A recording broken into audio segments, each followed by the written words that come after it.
Olá pessoal, estamos aqui para falar um pouquinho sobre referendo, plebiscito e outros institutos que fazem parte da nossa temática de formas de governo, né, da disciplina de Ciência Política e Teoria Geral do Estado. Bom, pensando o que é o referendo. Referendo tem esse nome em latim, né, mas é um termo que a gente já está mais ou menos acostumado a usar no nosso português. É a ideia do referendo, né, de se referendar algo, tá? Implica necessariamente uma limitação do poder das assembleias representativas. Então, toda vez que eu emprego o artifício de um referendo, na verdade o que eu estou fazendo é limitar o poder das assembleias representativas. E qual que é a ideia do referendo, né? No referendo, o povo não formula soluções. Ele se manifesta de forma objetiva, dizendo sim ou não a respeito de uma solução apresentada pelo legislador. Então, qual que é a ideia? As câmaras, né, as assembleias representativas, elas elaboram, por exemplo, um projeto de lei, né, ou uma emenda constitucional. E aí o que acontece? Após elaborado, enfim, tramitado esse projeto de lei, no último momento se submeteria esse projeto, né, submeteria essa lei ao referendo, que é uma consulta popular, onde as pessoas vão dizer que sim, se querem aquele projeto de lei, ou se querem a efetivação daquela lei, ou se não querem a efetivação daquela lei, né? Então, como vocês podem ver, é nesse sentido que se limita o poder da Assembleia Representativa, porque, muito embora já tenha sido tramitado, todo o processo já tivesse corrido nas Assembleias Representativas, a demanda popular pode ainda vir e acabar com o serviço, né, dessas assembleias, dizendo que não queremos o que vocês estão propondo, né?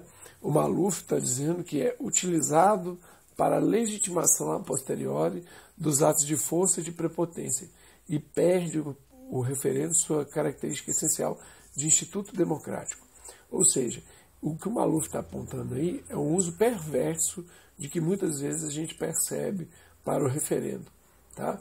É porque, às vezes, alguns governos de cunho mais autoritário, o que eles fazem para dar um verniz democrático na sua conduta? Eles passam de forma truculenta uma lei, por exemplo, e aí coloca essa lei para ser votada no referendo, só para dizer assim, não, a população aprovou no referendo. Mas muitas vezes a gente sabe que esses referendos, em regimes de exceção, assim, eles podem acabar os referendos podem ser burlados, viciados, às vezes com pouco esclarecimento da população, então perde-se o caráter democrático desse artifício. Porque, de fato, uma consulta popular é um instrumento bastante democrático dentro do processo, né? Então é uma forma de tentar ouvir a população, mas quando usado dessa forma, é apenas um elemento viciado, né? Bom, os outros elementos que nós temos aí são plebiscito, iniciativa popular, veto popular e recall, né? A citação do Maluf está dizendo o seguinte: embora dependente de resoluções das respectivas assembleias, o plebiscito é consulta feita a priori e a solução obtida sobrepõe-se à vontade das assembleias representativas. Então, qual que é a ideia? Enquanto o referendo, a Assembleia Representativa elabora uma lei, por exemplo, e depois consulta se a população quer ou não aquela lei, né? O plebiscito, a consulta é feita antes. Então, por exemplo, vamos supor, se a população, se a Assembleia abrisse um plebiscito hoje sobre, por exemplo, o uso obrigatório de cinto de segurança, vamos pensar uma coisa assim, né? Então ela fala assim, olha, vocês querem que a gente legisle sobre isso? Sim ou não? E aí o plebiscito ia consultar a vontade popular. Caso o sim ganhasse, isso ia obrigar as assembleias representativas a legislar sobre esse assunto, criando parâmetros e determinando formas de funcionamento desse elemento. Então, é uma consulta que se faz antes do processo, né, de elaboração de um dispositivo legal, né, de uma norma, enfim, de uma legislação. Então a diferença entre plebiscito e referendo é exatamente essa. Plebiscito, a consulta é feita antes do processo, né, de elaboração de uma lei. O referendo, a consulta é feita após o processo. Tá? Outros institutos, né, outros institutos que nós temos aí são justamente o da iniciativa popular, o do veto popular e do recall. No Brasil, nós não temos nem veto popular e nem recall. Qual que é a ideia desses três? A iniciativa popular, a gente tem e já viu várias vezes sendo utilizadas no Brasil, como, por exemplo, a lei da ficha limpa. Né? A iniciativa popular, ela é uma iniciativa que a população tem a capacidade de propor, né, uma lei para as assembleias representativas. Então, a vontade popular se mobiliza, a sociedade civil se mobiliza e envia um projeto de lei que obrigatoriamente tem que ser, obrigatoriamente ele tem que ser apreciado pelas assembleias representativas. Então é o povo com iniciativa no processo de elaboração da lei. O veto popular não existe no Brasil. Mas qual que é a ideia dele? É o seguinte, vamos supor que o legislador elabora uma lei hoje.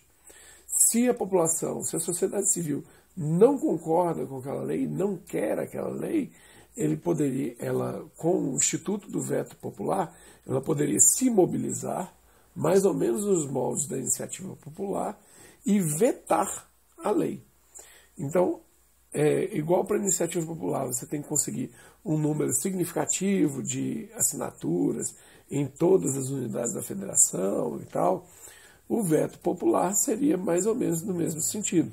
Você conseguiria uma quantidade significativa de assinaturas espalhadas pelas unidades da federação e aí com isso você conseguiria vetar uma lei que as assembleias representativas colocassem. Repito, esse é um dispositivo que não existe, né, no Brasil, não é utilizado no Brasil, a Constituição não reconhece esse dispositivo. Da mesma maneira, outro dispositivo que a gente não tem no Brasil é o recall, é a ideia de fazer um recall de um mandato. Né? É mais ou menos a ideia de um recall de um carro, né, de um problema. Ou seja, o carro seu está dando um problema, a montadora vai lá e faz um recall, chama todos para poder consertar aquilo ali. A ideia básica é mais ou menos essa. Né? É como assim, o presidente, ele, no exercício do seu mandato, ele, está tendo problemas, a sociedade civil começou a acreditar que ele está exercendo o poder de forma distinta daquela que ele havia sido eleito. Então o que ele pega e se faz? Faz um recall do mandato e coloca-se outro, realiza-se novas eleições. Né? Isso daí também não existe no Brasil. Tá joia? É isso aí, espero que vocês tenham gostado. Muito obrigado. Tá joia? Daqui a pouco a gente se encontra de novo.